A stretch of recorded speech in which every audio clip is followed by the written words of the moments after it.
सविसागर हल्ल्यातील आरोपी तहव्वूर राणाची आज सकाळपासून कसून चौकशी सुरू आहे। एनआयएचे 12 अधिकारी त्यांची टीम राणाची चौकशी करते। उपमहानिरीक्षक जया रॉय या टीमचं नेतृत्व करतायत। चौकशी सुरू होण्याआधी या संपूर्ण टीमची एनआयएचे महासंचालक सदानंद दाते यांच्यासोबत महत्त्वाची बैठक झाली।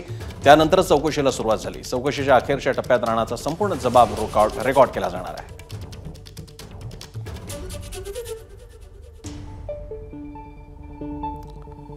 तहव्वूर राणाची ही एकमेव पाठमोरी हा फोटो एनआयएच्या तपासणी दरम्यानचा समोर आलेला आहे।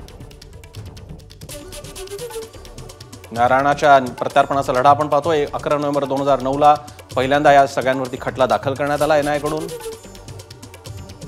त्यानंतर 6 मे 2010 मुंबईच्या विशेष न्यायालयाकडून पाकिस्तानी दहशतवादी अजमल कसाबला मृत्यूदंड दिला गेला। 9 जानेवारी 2011 अमेरिकेतल्या न्यायालयात राणा दोषी आढळला। 14 वर्षाच्या तुरुंगवासाची शिक्षा त्याला झाली। 10 जून 2010 भारताकडून राणाच्या प्रत्यार्पणासाठी अमेरिकेला अधिकृत विनंती करण्यात आली। 10 जून 2020 राणाची शिक्षेतून मुक्तता। प्रत्यार्पणाची भारताची विनंती प्रलंबित असल्यानं राणाला पुन्हा अटक। 21 जानेवारी 2025 अमेरिकन सुप्रीम कोर्टाचा राणाच्या अपील याचिकेवर सुनावणीस नकार।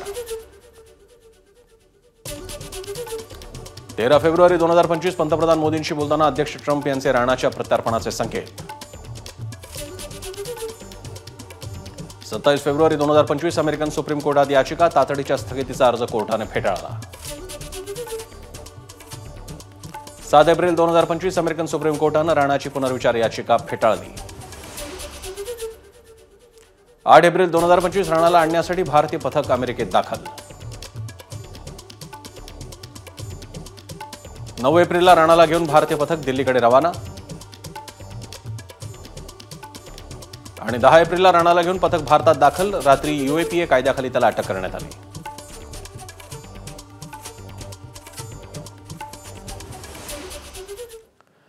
राणाच्या या प्रत्यार्पणावर भारत सरकारचं कौतुक आहे, पण भाजपला राणा फेस्टिवल साजरा करायचा आहे का असा सवाल खासदार राऊत यांनी केलाय। बिहार आणि पश्चिम बंगाल निवडणुकीआधी राणाला फाशी दिली जाईल असा दावा त्यांनी केला। राऊतांच्या या टीकेवर मुख्यमंत्री फडणवीसांनी देखील प्रत्युत्तर दिलं आहे। बिहारच्या आणि पश्चिम बंगालच्या निवडणुकांच्या आधी या राणाला फासावर देतील आणि संपूर्ण देशामध्ये परत तो राणा फेस्टिवल साजरा करतो, ही यांची योजना आहे। या देशामध्ये महागाई प्रचंड वाढलेली आहे। ट्रम्पच्या टेरिफमुळे हाहाकार वाजलेला आहे। अशा अनेक गोष्टी आहेत।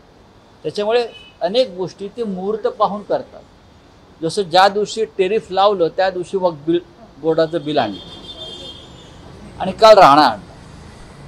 असे यांचे हे फेस्टिवल सुरू असतात। मूर्खों को मैं जवाब नहीं देता। आप ये मेरा चलाइए कि मैं मूर्खों को जवाब नहीं देता। दुनिया के सामने जिस समय कसाब को फांसी हुई उस समय ये पाकिस्तान की कॉन्स्पिरेसी थी, ये हमने प्रूव कर दिया।